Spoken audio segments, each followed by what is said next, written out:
Question number 6। Question number 6 में आपको ये बताया जा रहा है कि if y is directly proportion to x, ठीक है,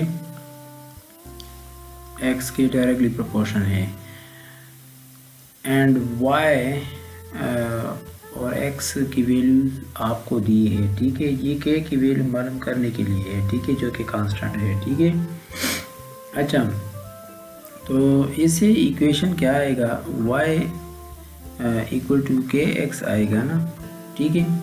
और k की वैल्यू मालूम करने की y की वैल्यू आपको गिवन है, y की वैल्यू आपको दी है 20 और x की वैल्यू आपको दी है 5।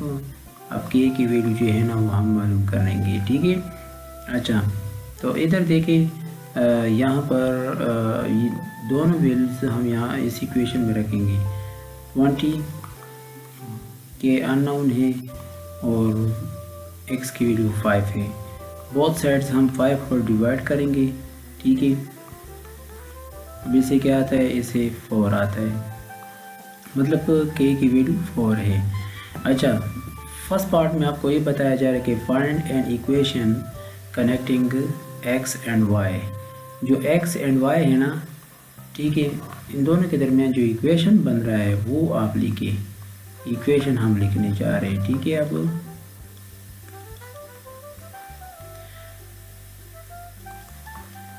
अच्छा, इधर देखिए, y directly proportion to x था और y equal to k x आ गया, ठीक है।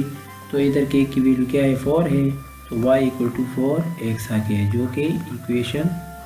नेक्स्ट सेकंड पार्ट में आपको ये बताया जा रहा है कि draw the graph of y against x। यहाँ पर ग्राफ मैंने ड्रा किया है एडवांस में, ठीक है, लेकिन यहाँ पर एक पॉइंट आप समझ लें, ठीक है।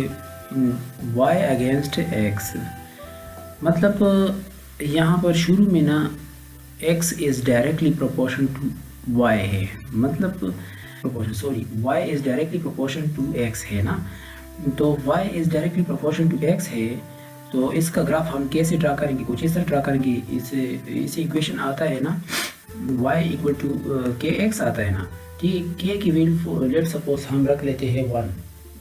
ये k की कांस्टेंट है ना, constant, k is the constant of proportionality, ठीक है। ये जो है ना, ये प्रोपोर्शनैलिटी है। अब इस k इसका कांस्टेंट है, ठीक है। तो k की वैल्यू हम 1 रख लेते हैं, तो फिर y क्या आ जाएगा, मतलब ये 1 रख लिया तो ऐसे आएगा y इक्वल टू x। मतलब अगर y की वैल्यू जो भी हो ना, y की वैल्यू जो भी हो, 1 हो, 2 हो, 3 हो, 5 हो, 6 है, जो भी हो, ठीक है, x की वैल्यू भी वही हो, उसके बराबर होगा, y के बराबर होगा, ठीक है। फॉर एग्जांपल यहाँ पर मैं कुछ कोऑर्डिनेट्स ड्रा करूँगा। अगर x की वैल्यू 0 हो तो y की वैल्यू भी 0 होगा, ठीक है, जिससे पॉइंट्स बनता है ये, ठीक है। अगर x की वैल्यू 1 हो तो y की वैल्यू भी 1, ठीक है। तो ऐसे जो कोऑर्डिनेट्स बनते हैं ना पॉइंट्स, वो कुछ इस तरह है, ठीक है, एंड सो ऑन। तो इसी तरह ये पॉइंट्स 0 0 हो गया, ठीक है, मतलब x एंड y दोनों 0 0, और ये वाला पॉइंट्स 1 1 हो गया, ठीक है, जो कि x एंड y की वैल्यू 1 1 है, सही है, मतलब इक्वल है ना। अगर x आपने 2 ले लिया, 2 जो हॉरिजॉन्टल एक्सिस है ना, 2 ले लिया, ठीक है, तो y की वैल्यू भी 2 होगा, तो ये पॉइंट बनता है 2 2, और इसी तरह ये 3 3 बनता है, ठीक है, इसी तरह एंड सो ऑन। आगे आप करते जाकर आप कर सकते हो, ठीक है, जहाँ तक आपको ज़रूरत हो। हमें ये हम अगर इस लाइन को पर गौर करें ना, तो ये लाइन स्ट्रेट लाइन है, ठीक है, ये हाइपरबोला नहीं है, ये स्ट्रेट लाइन है, स्ट्रेट लाइन, ठीक है। Question number 7, if z is directly proportional y, मतलब इससे पहले जो क्वेश्चन था वो y x का मामला था, यहाँ पर z y का है, ठीक है, कि वो z एंड y जो है ना, ये आपस में क्या है, डायरेक्टली प्रोपोर्शनल है, ठीक है। अच्छा, तो z की वैल्यू 48 है और y की वैल्यू 6 है। k की वैल्यू मालूम करने के लिए ये दो वैल्यूज़ आप लोग को इस्तेमाल करने होंगे, ठीक है। फर्स्ट पार्ट में आपको इक्वेशन मांग रहे हैं और सेकंड पार्ट में आपको ग्राफ के बारे में बताया जा रहा है कि ग्राफ ड्रा करें, ठीक है। अच्छा, तो इधर देखें ना, यहाँ पर इधर डायरेक्टली प्रोपोर्शन बताया जा रहा है, ठीक है। अब हम इसको सॉल्व करेंगे कुछ इस तरह, z is directly proportional to y, ठीक है। इसी इक्वेशन बनता है कुछ इस तरह। अब इस k की वैल्यू मालूम करने के लिए यहाँ पर क्वेश्चन में आपको z एंड y की वैल्यू गिवन है, ठीक है। z की वैल्यू है z की वैल्यू है 48 और y की वैल्यू है 6 के अननोन है, ये हम मालूम करेंगे, ठीक है। ये दो वैल्यूज हम यहाँ पर रखेंगे इस इक्वेशन में, 48 के अपनी जगह पे और y की वैल्यू है 6। बोथ साइड्स हम 6 पर डिवाइड करेंगे क्योंकि यहाँ पर जो ना यहाँ पर ये k के साथ मल्टीप्लाई है, ठीक है। अच्छा, तो ये उस साइड पे जाएगा तो डिवाइड होगा ना, जब डिवाइड होगा तो बोथ साइड पर 6 पर डिवाइड कर लो, तो ये कैंसिल कर लेगा और इसको सिंप्लीफाई कर लेगा इस तरह, ठीक है। k की वैल्यू आता है 8, ठीक है। 6 8 जा 48। अच्छा, तो अब फर्स्ट पार्ट में आपको ये बताया जा रहा है कि इन दोनों के दरमियान जो इक्वेशन है ना वो लिखो, मतलब y एंड z है, ठीक है। इक्वेशन हम लिखने जा रहे हैं, मतलब स्टार्ट में आपको बताया जा रहा है कि z डायरेक्टली प्रोपोर्शनल है y, तो इसका equation proportionality equal to k, हाँ, ये प्रोपोर्शनलिटी ये इक्वल टू k के बराबर है ना।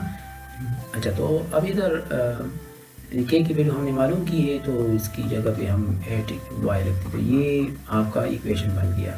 अब नेक्स्ट आपको ये बताया जा रहा है ना, इधर draw the graph of z against y, क्योंकि यहाँ पर z एंड y के दरमियान डायरेक्टली प्रोपोर्शन है। जब डायरेक्टली प्रोपोर्शन हो तो ये इसका जो ग्राफ बनेगा ना वो भी स्ट्रेट लाइन होगा। इससे पहले जो क्वेश्चन नंबर 6 में मैंने आपको तफसीलन समझाया है ना इस ग्राफ के बारे में कि इस ग्राफ को हम कैसे ड्रा करेंगे, तो उसी तरह आपने यहाँ पर भी इस ग्राफ को ड्रा करना होगा। मतलब ये है, यहाँ पर मैं दोबारा एक्सप्लेन करूँगा ताकि आप समझ जाए।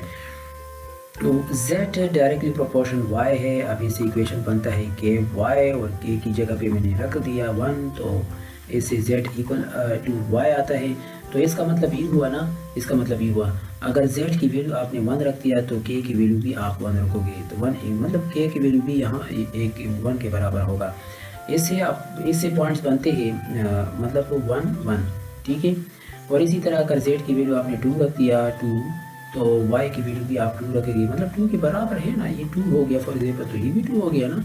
और इस तरह अगर ये 3 हो गया तो ये भी 3 हो गया, इस तरह 4 हो गया तो ये भी 4 हो गया, एंड सो ऑन, ठीक है। तो इससे पॉइंट्स जो बनते हैं ना वो 2 2 और इस तरह 3 3, तो ये सारे पॉइंट्स एंड सो ऑन, तो ये सारे पॉइंट्स आपने इस तरह ड्रा करने होंगे। देखिए 0 0 और इधर 1 1 और इधर 2 2 और इधर 3 3 और इधर 4 4 एंड सो ऑन, ठीक है।